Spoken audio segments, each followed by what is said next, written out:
वहीं शाहजहां शेख की पेशगी जमानत पर आज समाअत होगी। कोर्ट ने दोनों फरीकों की सुनी दलील। ईडी ने कोर्ट में कहा जमानत ना दी जाए, इलाके में बहुत असरदार है शाहजहां। ये ईडी की तरफ से कहा गया है। लंदन भी भाग सकता है शेख शाहजहां। दलील सुनने के बाद फैसला महफूज रख लिया गया है।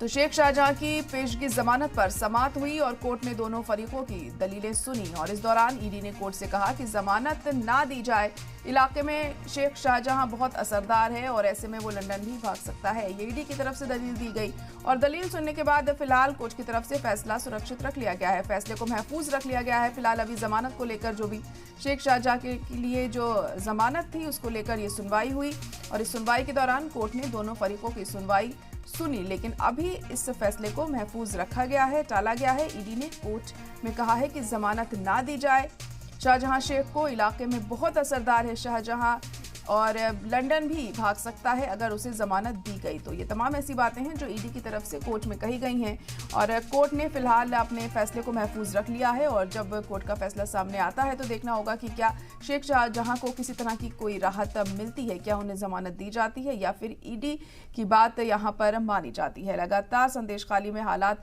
खराब होते जा रहे हैं। शेख शाहजहां को लेकर वहां पर हालात बिगड़ रहे हैं। जिस तरह से वहां आंदोलन हो रहा है, मुजाहरे किए जा रहे हैं और साथ ही साथ सियासत भी इस मुद्दे पर जमकर हमें देखने को मिल रही है। और शेख शाहजहां की इसी के मद्देनजर जमानत पर सुनवाई हुई और कोर्ट ने दोनों फरीकों की दलीलें सुनी।